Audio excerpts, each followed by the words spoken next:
All right, tonight I have a really special guest, Gabriela Vasconcelos from Brazil. It is from Brazil, and Yes. she is an arm wrestling phenom. I've been told by several other arm wrestlers that quite possibly when you retire, they might actually consider you one of the greatest female arm wrestlers ever. This is what I've been told. Wow. What do you think That's about that's good to know. that? I've always wanted to be reminded somehow. Um, uh, my goal is to be the best, of course, but if in like many years from now, someone remembers me as being one of them, I'll be happy already. Well, let's figure out why people say all these great things about you. I mean, other tremendous female arm wrestlers, like basically say you're number one. So let's start off with how old were you when you started? Yeah, I started when I was 12 years old. Uh, Okay. 21. there's one reason. I used to be a gymnast, Okay. and probably because of that, I had like some good strength already in hands and arms, Hmm. and genetics worked in my favor. So after 3 weeks of training, I was already a state champion. So yeah, that was a good beginning. So 12 years old, you were already a state champion at 12. Yeah, That and that's a child prodigy. That's not normal. That's a child prodigy. It really is. Like if you were a yeah, and state then if you were a state champion today at 12 years old, you would be on the Ellen show. Do you know the talk show Ellen? She has all the child prodigies on. no, Oh, well, it's a very famous but show in the I know United. that there's a lot It's a of yeah, it's a famous show in the United States. And every time she sees a child, like she's had kids that are pianists or kids that are really intelligent or kids that dance and sing well, and she always has them on. So if you were a state champion at 12, guaranteed you would have been on the show. But okay, so after 12, I mean, where did you go? I mean, where'd you go from there? You were state champion, and then Then 2 months after that, I took second at our nationals. mm-hmm. I only lost to my former coach. And then um, actually 3 years basically from that, I won my first world title. I was Mm-hmm. 15. I won both hands for junior and senior classes. Say So I that again. got You four were golds at going once, you were which going in was and pretty out a cool. little bit. Say that again. You were going in and out a little bit. Yeah. Okay. There you go. In 2003, Yeah. I won my first world title. Okay. I went to Russia and got gold and right and left Wow. junior classes and senior classes. Wow. And how old were you at that point? 15. Wow. You were 15. You went to Russia and you beat everyone. Yeah.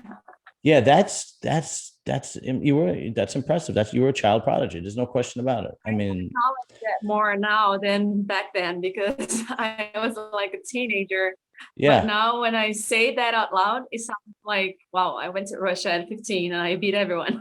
that's I Yeah. mean, Russia has some great athletes. They always have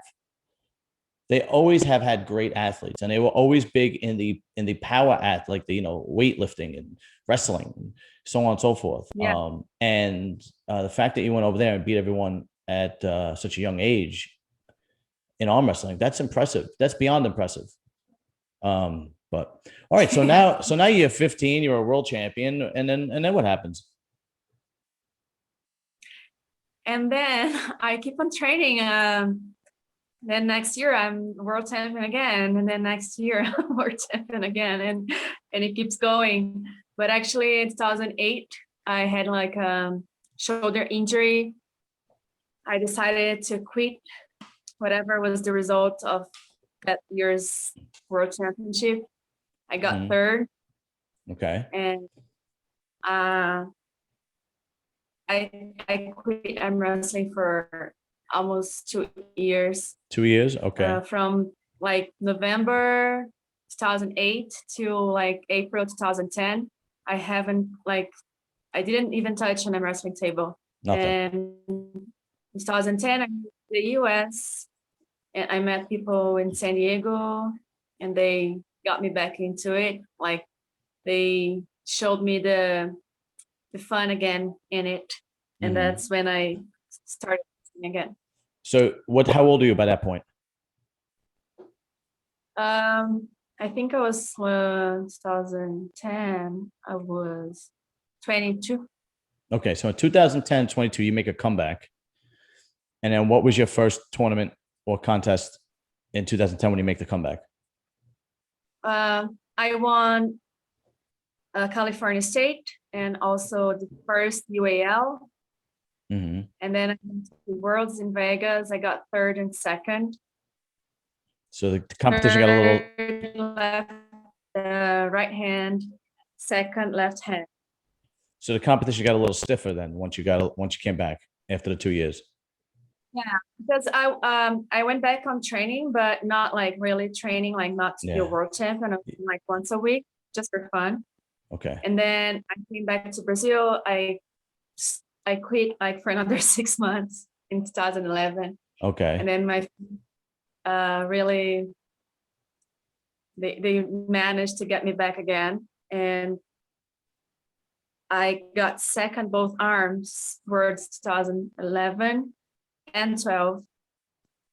And then I decided to change coach and everything changed from there. I had my first super match ever, which was against Sarah Bachman at Arnold Festival in Madrid for Arm Wars. Where was that? You said you were in, all right, you had a tournament, Arnold, what was that? Because you were going in and out. I couldn't really hear you. No, Arm Wars from Neo Pickup. And where was that? 2012. Okay. All right. Yeah, I had my first ever super match. I had never for that kind of format before. Okay. And I was there by myself, so it was terrible. Okay. And you went against Sarah Bachman, you said? Yeah. Okay. All right. I lost badly. And then you lost to that one? Yeah, I did. Well, I don't want to spoil it for anybody, but you certainly got revenge. That's for sure. I actually got revenged 6 months after that, when we had our first Arnold Sports Festival here in Brazil, 2013. Okay. We brought her here to Brazil, and then I won. Okay. And then after that, she went to WWE or WAL. No. WWE. That's wrestling. Yeah. She was in wrestling? Oh, you get the hell out of here, really? She was, as far as I know, she didn't really make any debut or anything. She trained for it. She tried being a professional wrestler? Really? Yeah. Oh, I tried messaging her several times. She hasn't gotten back to me, but I had no idea. So you're saying she left arm wrestling to try and become a professional wrestler, and she never debuted. She never. No. Yeah. That's so. I would love to know why she made that change. I would love to know why. Yeah, it was probably a good opportunity for her, but if you want to break your back, I guess. All right. Yeah. Well, and then that was 2013. Okay. So she leaves, you beat her, she goes to be Hulk Hogan or something like that. And then you continue arm wrestling, correct? Correct. Okay, so good. So start rising again, like in my career. Okay. That's when I came back from being a world champion in 2013. Mm-hmm. And then that was where? That was in Poland. You went to Poland and you won there too. Yeah. So you went to Russia, you went to Poland. Yeah, too many places, but yeah. And what a lot of people don't understand is that the places that you've been to and beat people in power sports are major players. These countries are major players in power sports. Like these are major players, and Polish people and Russian people are major players in strongman, weightlifting, arm wrestling, Olympic weightlifting, wrestling in general. This is so you went there, probably the best power athletes in the world, and beat everybody. Yeah, I could see why they say you're the best. Yeah, but to be honest, 2013, 14, these 2 years, my opponents at the finals, they were Swedish. So I don't see Sweden as like a country for power sports, but the arm wrestlers. Yeah, for some reason, I don't know how. I was talking to Milan, right? That's her name. It's What is it? Oh God, she's gonna kill me. No, don't hurt me. Oh God, I'm so sorry. What did I say? What her name was? Malin. Yeah, I said it right. Because I'm trying to get a recipe from her, and if she says that I said her name wrong, she's not gonna send me the recipe. Anyway, because I was interviewing her, and I asked her, how did Poland become so amazing with arm wrestlers, specifically female arm wrestlers, and she really couldn't give me an answer. She didn't know why. She just knew that women got a lot of chances in Sweden, and just something they gravitated to. She couldn't give me like a solid answer. But yeah, in Poland, women arm wrestling, it's huge. It's huge. So you go there. I mean, not Poland, Sweden, rather. I apologize. Yeah, I know. I'd never been to Sweden, but Oh, I went okay, sorry. to Poland, and You beat my everybody there. final was the Swedish. And next year, for 2014, I go to Lithuania, and my opponent at the finals was also a Swedish. Mm-hmm. 2015, I go to Malaysia, and 17, it's Hungary, and then Turkey and Romania, and I won them all. Yeah, that's all right. For how old are you now? I'm 33. So you're 33 years old. How many titles have you won? How many world titles have you won? I have 24 world titles. 24 world titles. And I have also 6 junior world titles. Is there a Hall of Fame in arm wrestling? Per man, probably. Because honestly, with that kind of track record, you could retire right now and be considered one of the best, if not the best, women's arm wrestling ever. And if there was a Hall of Fame, and if there's not, there should be. You would be inducted first round easily. Yeah. Okay. So we have Engin Terzi from Turkey. You know him? No. Okay. So he's like, we call him like the Wikipedia from arm wrestling. Okay. With everything about everyone, it's impressive. All right. And what does he say about you?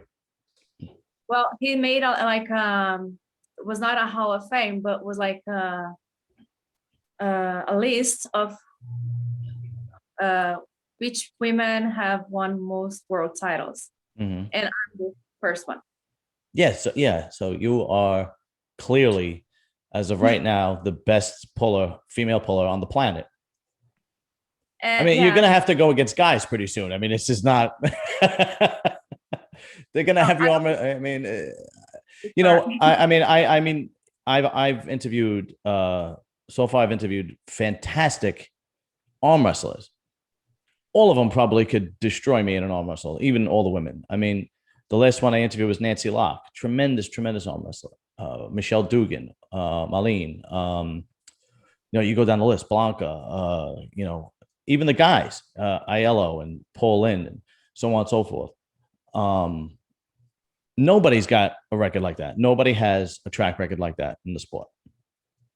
Yeah. It's just, and you know what's great about it? You're very modest about it. You don't have this aura about you like, I'm the best.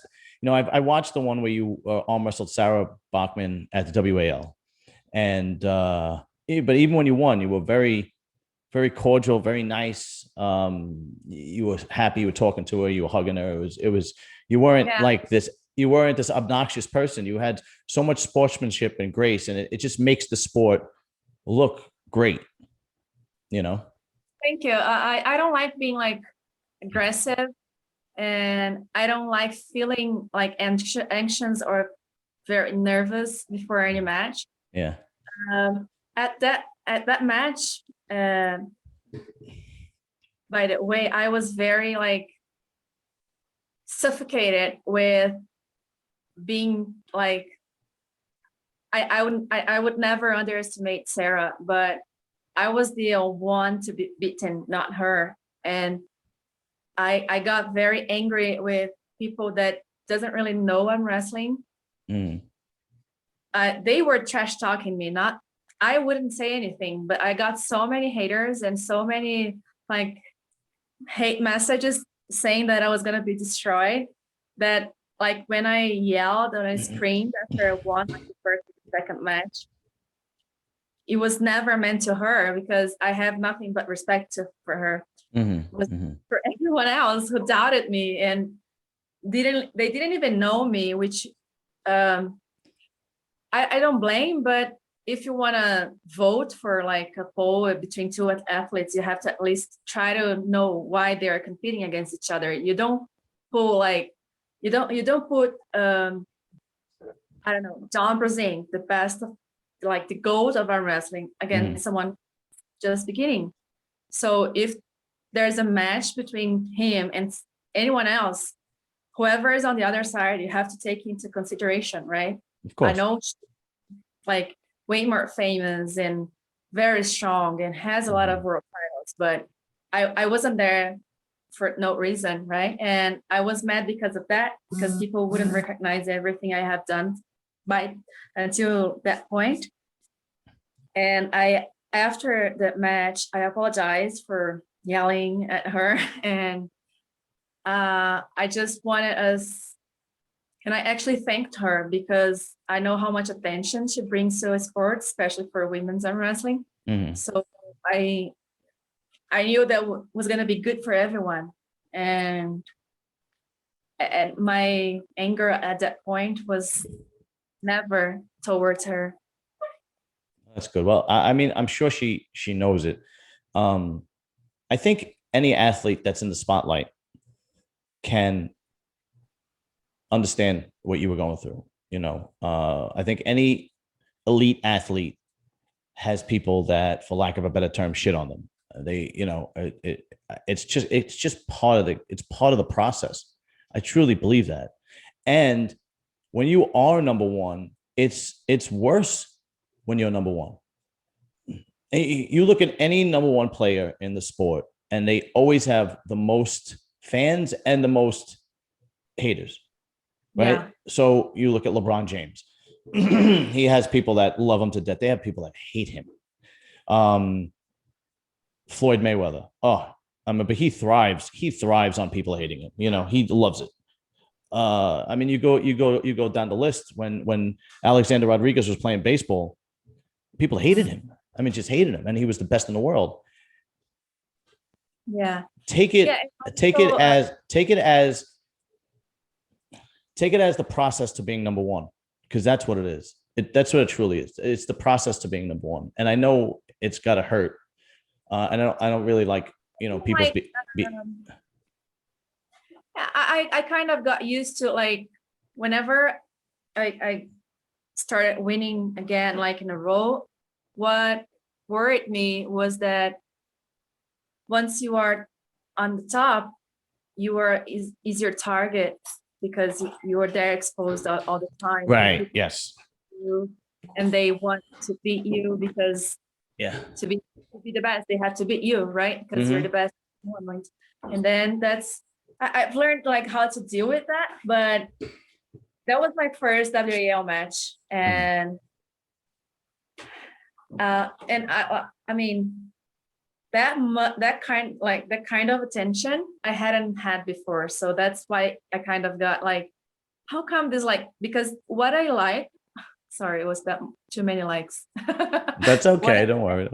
WAL is that they can bring not arm wrestlers to their fan base. Like there's so many like random people there, and I shouldn't have gotten like mad at, because I knew that they were these people that were hating me, right? They don't know, like from the arm wrestlers themselves.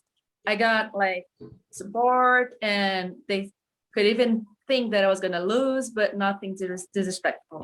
So yeah, it was kind of a first time thing. I don't think I'll fall for that again. Yeah, but you did what champions do, and you prevailed and you won, and that's what champions do. I mean, Yeah. that's what the best in the world. I can't reiterate it enough. I mean, I've never been in your position, and I never will be in your position. But you go down the list of number one athletes in any sport, Muhammad Ali. I mean, there are people, I mean, just hated. I mean, it was just, you just go down, Mike Tyson. You go down, Phil Heath was Mr. Olympia. People hated Phil Heath. You know, you go down, it is part of the process.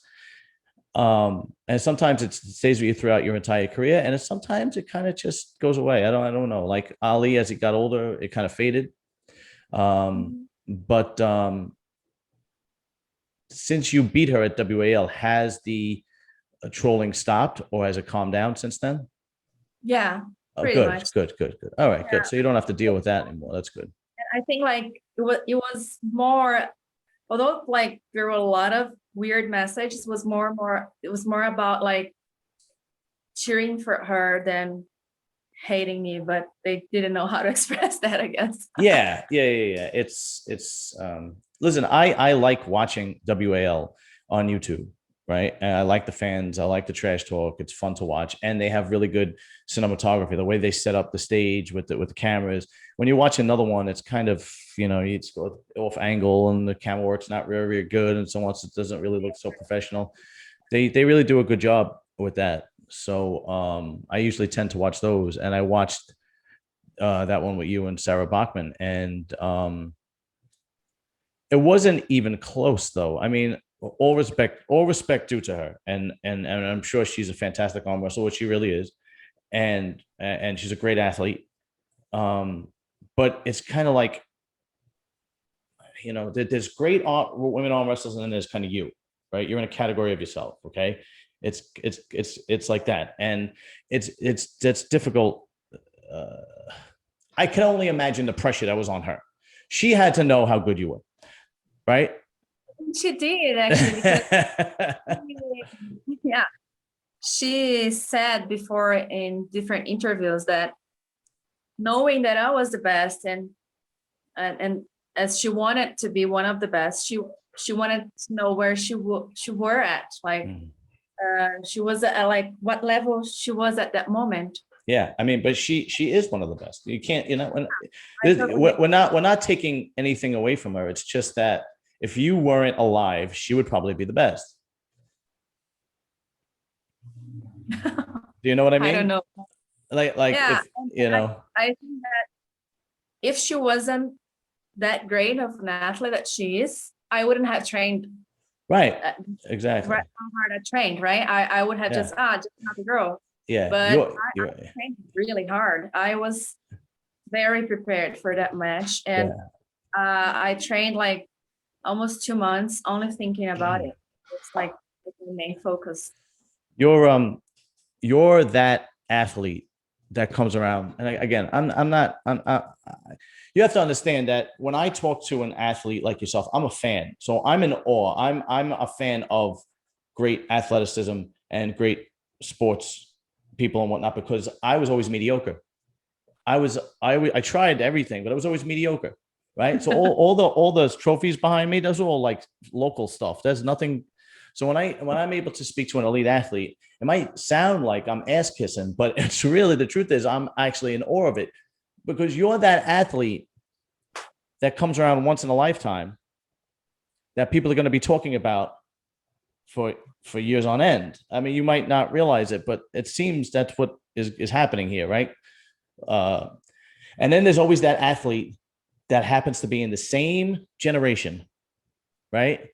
And they just collide right into you, but they can't beat you, right? So like Muhammad Ali had Joe Frazier. Joe Frazier was a great great champion, but compared to Muhammad Ali, it just couldn't happen. Floyd Mayweather has Manny Pacquiao, right? He just couldn't beat him. And you just go down the list, and they always become like this great rivalries, and people talk about them for years on end.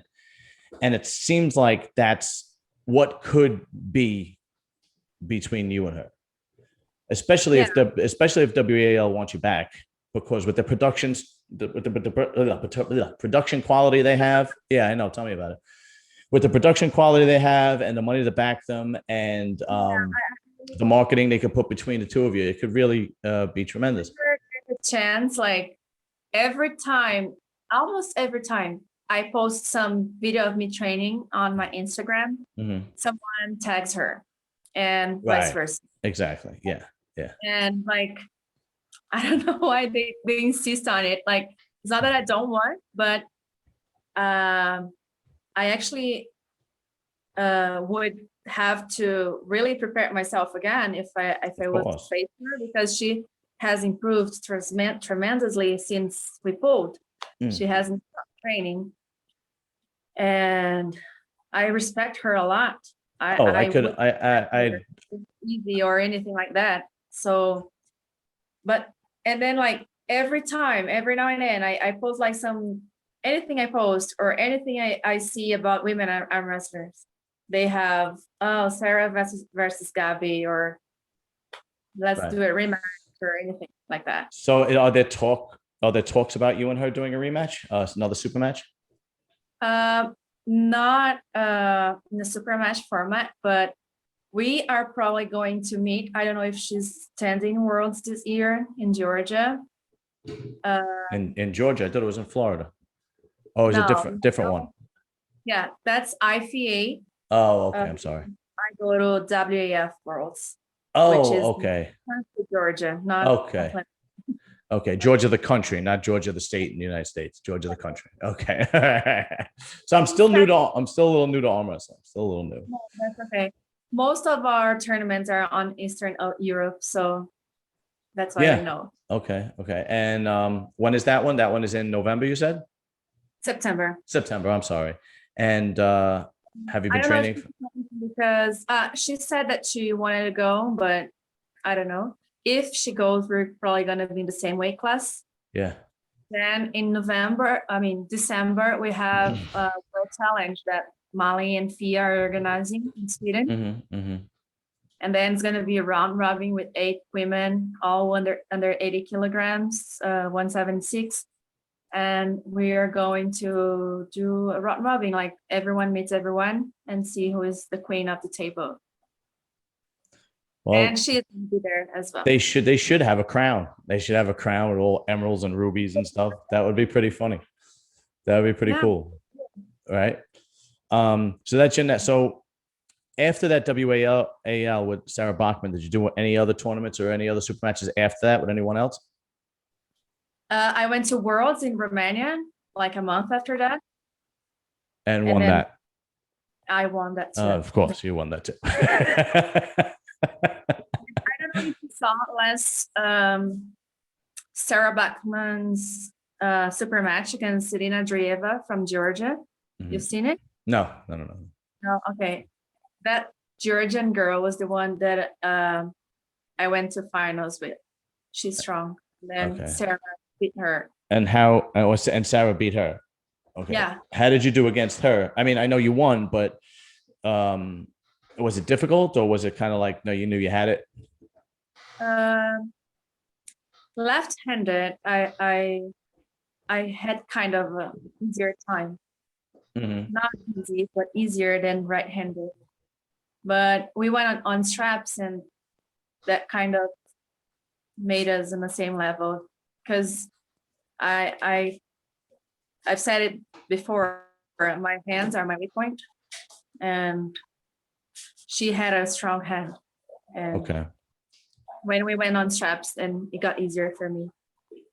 Although I don't know how to slip on purpose. You don't know how to slip on purpose? No. You know, I feel like the guys do that more than the girls. They do. Yeah, I've seen the girls finish without the straps more so than the guys. You know? Listen, I don't know. I'm new to arm wrestling, so Okay.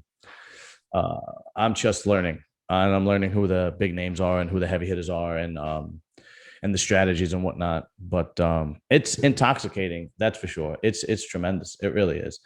It's a lot Um, of. I think it's great. I mean, I'm always looking up arm wrestling stuff now. You know, ever since I've been interviewing people and finding out more about it, and figuring out who the heavy hitters are and so on and so forth. And then I'm always trying to email people or message people to see if they could come on the show and whatnot. That's Um, awesome. I think that I don't see you having any problems with the big names coming to your show. I have the feeling that we are a very good family and we like supporting each other. mhm. So even like if I'm the best or if I'm just beginning, we share the same space. We don't. Yeah, that would be great. You know, like I said, anybody who comes on my show, I respect greatly, because they're taking time out of their day, their busy day, to come on here. I mean, I can't offer you money, I can't offer you anything. So anybody who comes on here on a busy day, takes time out of their busy day and comes on here and talks to me and helps me out and whatnot, it is greatly appreciated. But that being said, the first person of the genre that comes on, because I don't just do arm wrestling, I do bodybuilding and I do powerlifting. The first person always, I have a soft spot for that first person that comes on just because they were the first, right? So Michelle Dugan was the first girl arm wrestler to be on here, and I have a soft spot for her too. Poland was the first male arm wrestler, so I'm like, you know, Rita West was the first powerlifter. Samson Dowd was the first bodybuilder, and they opened the door for me. Do you know what I mean? Like once I interviewed Paul and Michelle, that was like I was real. And then that's when Mike Aiello came on. That's when Steve Black came on. You, Marlene, Blanca, so on and so forth. That's when it became real. And I just greatly appreciate them doing that for me because they didn't have to. I'm like this little rinky dink YouTube channel, and you guys are like the elite in your world, you know. Yeah. Um, I think as for me, every chance I have to spread information about arm wrestling and about my career, or every chance I get to make arm wrestling somewhat like popular, I know that's not ever gonna be like as big as so many other sports, but maybe a little bit that we do here and there, we can make something bigger out of it. you know what needs to happen? You know how they're making all these remakes and sequels to movies? And they're doing a lot of remakes and sequels. Like Stallone's doing a lot of remakes to Rocky, and he has Creed, and he has Rocky, and he has Rambo. He needs to do a sequel to Over the Top, and people will come running to arm wrestling again. I guarantee it. About it. Go ahead. Lori, Yeah. She's been talking about it. well, she was there. Yeah, I actually tried getting in touch with her to see if she could come on, and she doesn't do interviews anymore. She doesn't want to do interviews anymore. So Oh, yeah, I mean, I of course say you can respectful. talk to her offline. She knows everything about Over the Top. Oh, so I've heard. No, I haven't had the pleasure of speaking to her personally, but it went through Blanca. Blanca spoke to her for me, and she said she doesn't do interviews anymore. And I completely respect that. I mean, I'm sure she's done her fair share of them. I mean, she was one of the greatest ever, you know. But yeah, if Stallone makes a sequel where he is this arm wrestling bum, and he finds like a prodigy and trains him, I mean, that would be great. And, and everybody would. Yeah, and like have all the people, all the arm wrestling, like Devin Larratt could be like the Bull Hurley of Over the Top, like he would be the guy that everybody has to beat and whatnot. Would be fun, like if the athletes that were there back then were still there, because some of them are still that would be pretty cool. Yeah, like a kid. Yeah, that would be pretty cool. Bring the old ones back, and that would be pretty cool. That would definitely be pretty cool. But arm wrestling has a niche following, and as long as it has that niche following, it carries this little bit of clout with it. arm wrestling champion has a big clout to it because it has this little bit of like rugged underground blue collar rough around the edges kind of attitude. You know what I mean? Like when you see when somebody says you're an arm wrestling champion, it kind of connotes the idea that that person is a rough person, a tough, rough person, So it has that energy to it when somebody says that, which I think is fantastic, right? Because I'm a guy. So I think that's great, But listen, Gabby, I really appreciate you being on. I really do. It means a lot to me, and it was a great interview. And I don't even have to wish you luck. You're just gonna win. That's all you do is win. Oh, come I on. mean, all you do is win. But I before can't we get enough of luck. Come on. say that again. I can't get enough of luck. You can send me. Oh, okay. Yeah, all you do is freaking win, so you're gonna win anyway. But